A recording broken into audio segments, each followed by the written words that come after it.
Hello everyone and welcome to Hickory Lane Studios. As autumn is nearing its end and winter is approaching, I thought it was time to make a third Norwegian Dølahest custom. If you're unfamiliar with the backstory, I found out about this breed a while ago and finished my first Dole horse custom in March. Since then, I made a second one completed in June. I'm fully addicted to the breed and portraying them in my work, and so now here's the third. Let's get crafting. For the base model, I'm using the Collecta Hackney Stallion yet again, but these good times can't last forever. I'm gonna need to cut his head off. After that's done, I'm going to make his legs bendy by putting him in some boiling water. When his legs are sufficiently bendy, I can take him out and start to cut his legs off one by one, cutting them into smaller parts based on these lines that I drew previously. Honestly though, this was such a struggle. Luckily for me, I only need to remove 3. They ask you how you are, you just have to say that you're fine when you're not really fine, but you just can't get in. Once that's done, I can round out the harsh cut edges so that no plastic pokes through what I resculpt. I also cut the text off the belly, and I'll fill that in with epoxy later. Now to reconnect the horse, I look at my reference picture and I get out my drill and start drilling into the cut parts. I tried to attach the pieces back, but I definitely failed.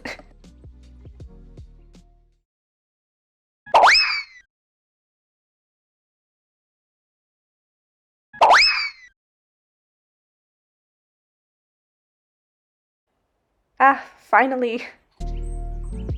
I also cut off my model's forelock and ears as I have different plans.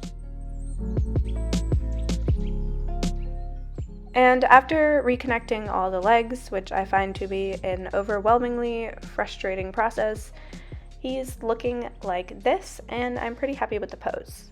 I did end up tweaking it a little bit, so it will look a bit different later on. Now I can start to work on the neck. I gauged the length for the neck with my thick steel florist wire yet again. Honestly, this is pretty tricky, but I got a pretty good length. Yes, it's perfect. No, I do change the position, of course. I'm really happy with how he's looking. Next, I drill into the butt and attach some steel florist wire there to make a base for the tail to sculpt later. But there's a bit of an issue. My base model is a stallion, and I kind of wanted the final result to be a mare. Yeah, he's gonna need some surgery in his nether regions. I'll spare you guys most of the details of this, but I did use a wire cutter and an X-Acto knife to remove all the parts. I'll smooth that out later when I fill in the belly, unfortunately off camera.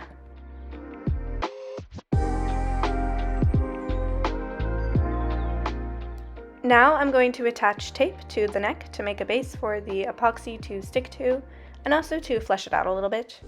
And yes, that's right, it's time to mix together equal parts of this mixture and begin sculpting.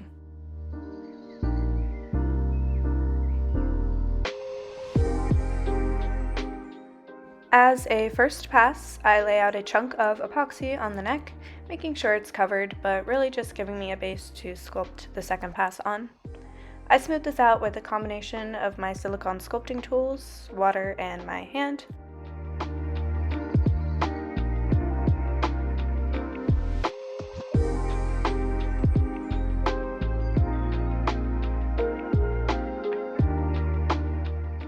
Then I lay out pieces of the medium along the shoulders and where the neck meets the head to bulk up those specific areas.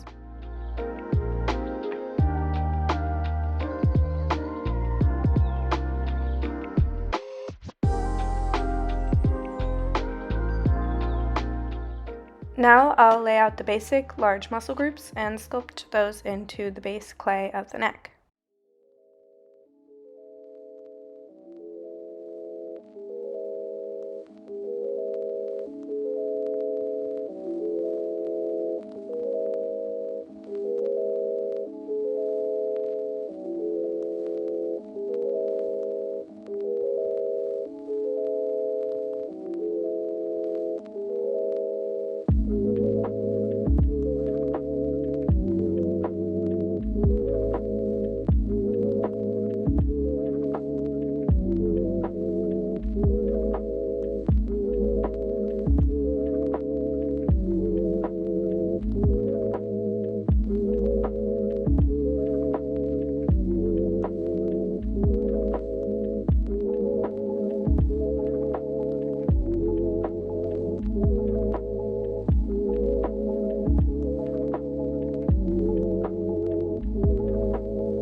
And I repeat the same process on the other side, making sure I look at how the neck moves differently on both sides of the horse.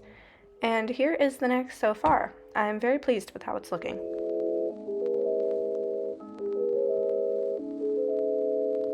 Alright, now I'm mixing up more epoxy because it's time to start filling in those gaps between the leg pieces.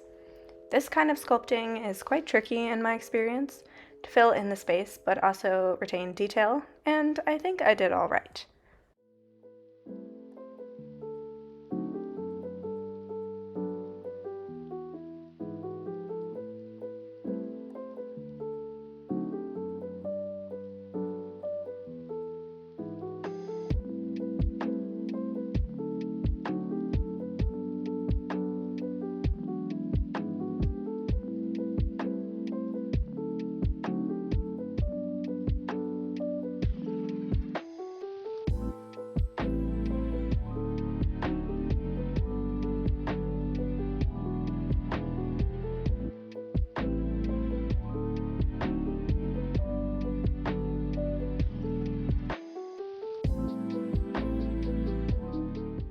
After that's all done, I spray my model with Tamiya Fine Surface Primer, and this highlights all those imperfections that I need to fix.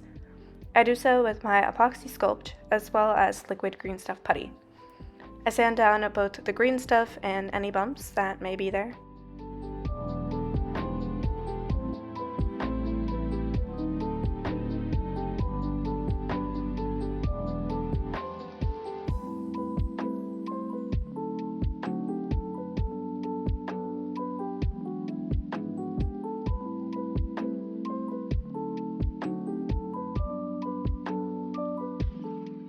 Another layer of primer reveals even more issues to fix, and so the cycle goes on of sanding, green stuffing, and epoxying.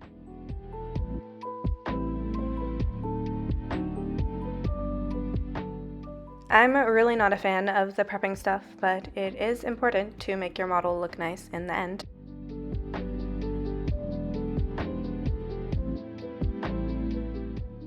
Now I add tape to that ugly wire tail and block out the shape.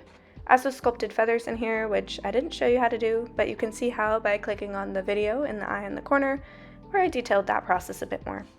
I mix up more epoxy and do a first pass on the tail, trying to keep it thin as I've gone overboard previously. I attach some wires where I want strands to come out, and I add noodles of epoxy to sculpt the hair. To sculpt the hair, I use a thick sewing needle to create the initial grooves, and then I'll fine tune it with a silicone tool later.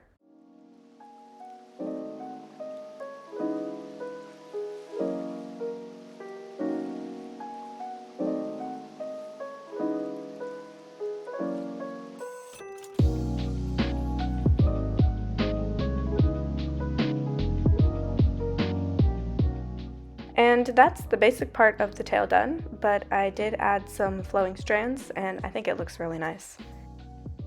Next, I'm going to drill into my model's head and insert 2 little nubs of florist wire and sculpt the base of the ears. I'm still getting the hang of this, but I did explain it more in my last Dølahest creation video. Gosh, I love this tail, but I think it's just a bit too thin, so let's change that. I add some noodles of epoxy onto the existing tail to bulk up the silhouette, and try to sculpt it as seamlessly as possible into the rest of the tail. Using an old paintbrush, I add some water to my dry, old, and dying epoxy, and then I use both the needle and the silicone tool to create nice hair details.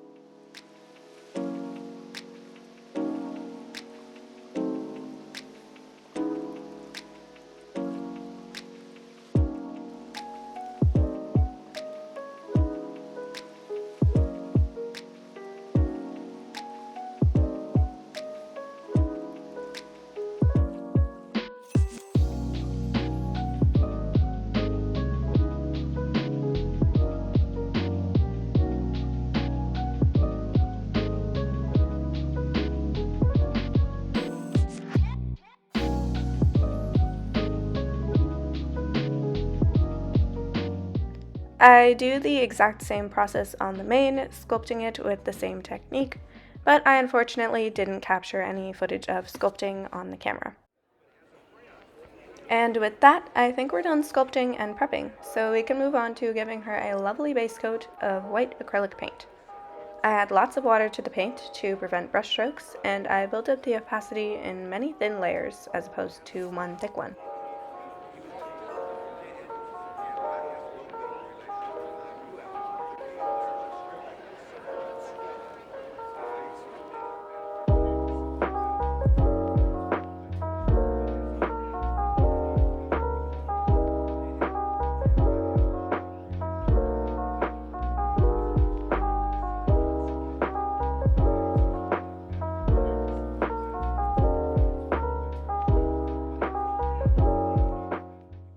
Once my model's opaque, I give her 2 sprays of sealant, and then I can start to give her her color using pan pastels.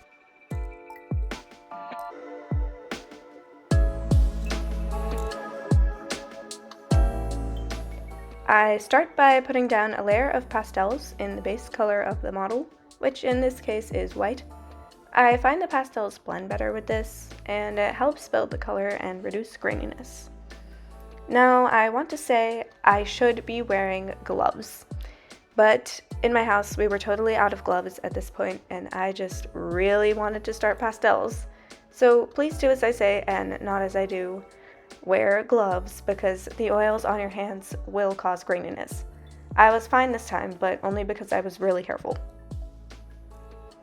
With that said, I'm going to add some yellow and tan to a lot of white pastel and start to dust that on the model, looking at my color references as I go.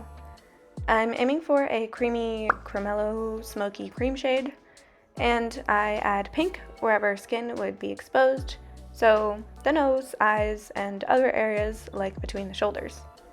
I darken the feathers a bit so that they would appear more dirty or muddy.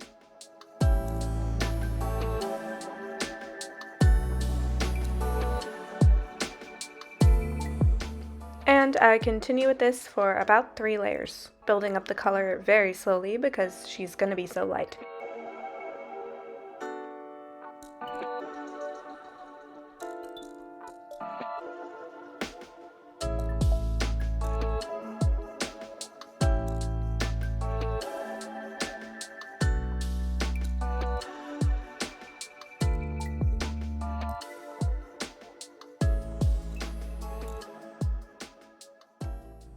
Here she is after about 3 layers of pastel and sealant, and I'm really happy with the color and the shades that I achieved.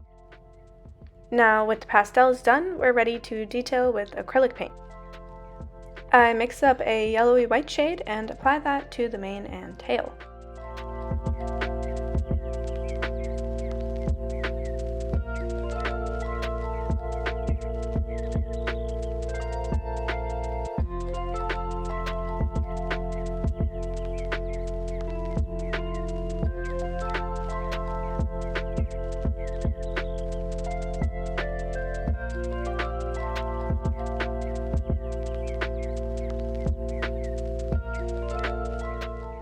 I add a darker shade in the troughs of the hair and highlight the raised parts with almost pure white.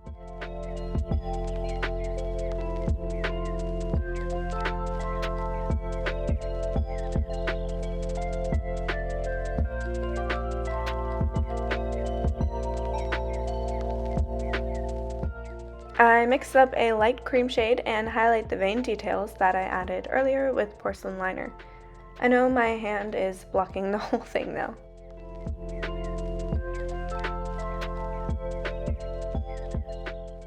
During this stage, I also add some individual hairs to the belly, and I do this all with a small nail art brush.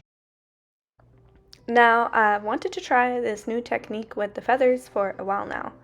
I lay down some really harsh shadows in the grooves of the feathers, and then I mix up some darker and lighter shades to add highlights and lowlights with.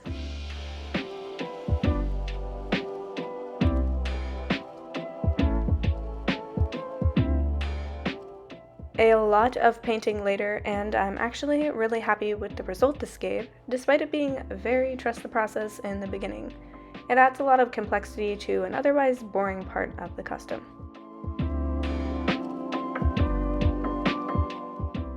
I wasn't happy with my original hoof color choice, so I paint over it in a lighter beige color, watering down the paint as always, and I'll add some stripes later on.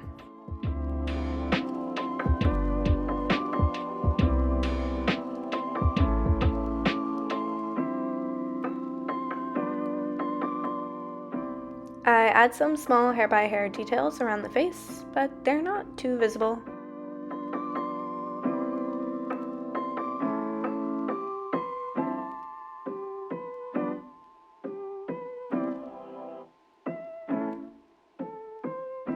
Next, I'm going to paint her eyes, and I'll start by filling in the sclera with white.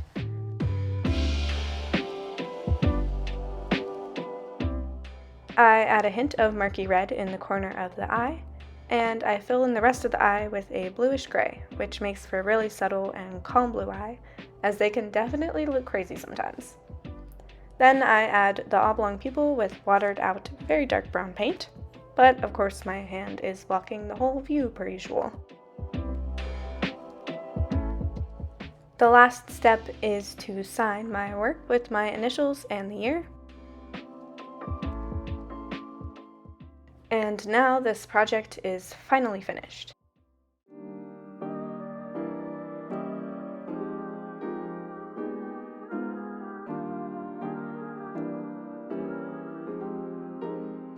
I am so happy with how this custom turned out. I love her so much. I think she's so cute.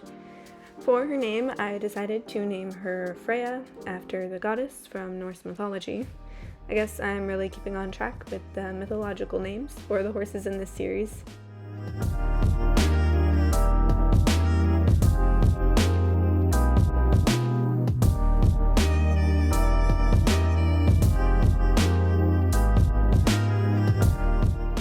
Anyways, I want to thank you all so much for watching this video. I do hope you enjoyed it and maybe learned something, and I will see you all in my next one. Bye!